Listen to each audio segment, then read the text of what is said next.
Hej og velkommen til den her video. Her så skal vi gå tur med en hund. Abbott, på plads. Abbott, kom.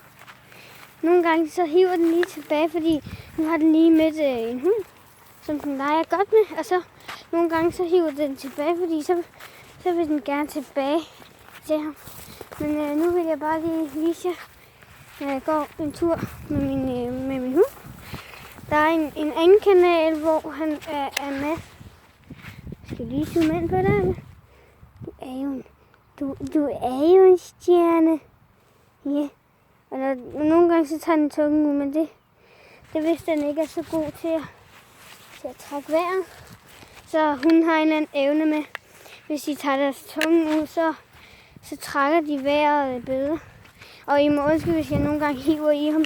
Jeg er heller ikke så meget til det, men det er så han kommer. Man kvæler ham lidt af det, så jeg er ikke så vild med det, men nogle gange så er man altså nødt til at nogle gange så er man nødt til at gøre det, hvis den skal komme. Prøv at se, så standser den der. Så gider den ikke, fordi så vil den tilbage. Kom. Ja, jeg gider ikke at hive i dig for meget. Ja, kom med dig. Kom. Og den hedder Abbott. Prøv at se, der standser den. Du er en værfrækker, du. Ja, du er jo en værfrækker. Og her, så tænker jeg også, det kunne være fedt, hvis vi filmede ude på marken. Fordi så er der sådan en sti her, hvor man så er der så en sti, og så kan man bare kigge ud på marken og gå med sin hund. Så det er jo hyggeligt, ikke også, Ebba? Ja, det er hyggeligt. Ja, det er hyggeligt, at vi så går herude. Og så er der bare dejlig natur. Og så, de skal nok snart pløje den der mark der, fordi den er altså blevet høj. Der er landmanden derude. Hvis I kan se, så er der en maskine. Det kan I nok ikke se. Så i hvert fald høre, at den er tændt. Men vi går hen til et hegn, og så stopper jeg med at optage. Ikke også, Ebba? Men Abbott, han er jo en stjerne. Og det er også vores første hund, og den er stadig en valg, og det er en Collier King Charles. Det er 2 hunderacer. Det er en hushund, som man kalder det, og en jægerhund faktisk også.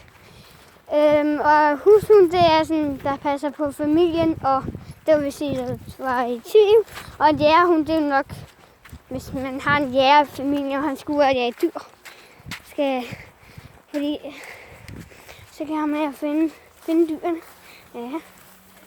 Så kan du finde de farlige dyr. Men det var en rig familie for mange år siden, der ville have en hushund og en jægerhund. Så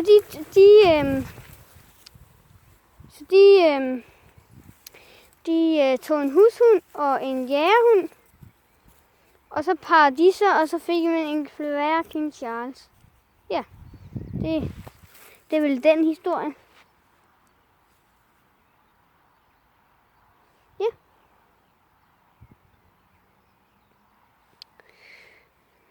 Abbott, han stopper lige. Jeg gider simpelthen ikke at hive i ham. Så nu står vi lige her og venter. Godt. Så går vi videre, men videoen slutter snart, fordi nu er vi snart med det der hegn, hvor jeg sagde, vi stoppede. Det var lige en hurtig lille video, hvor jeg skulle se min hund, og hvordan jeg gik tur med ham. Kom med. Men her, nu er vi nået til hegnet. Og her ved hegnet, der er sådan et kloak noget. Ja, men det var det for den her video. Og I må huske at subscribe og like den her video, hvis I vil se noget mere med min hund. Vi ses på den her video.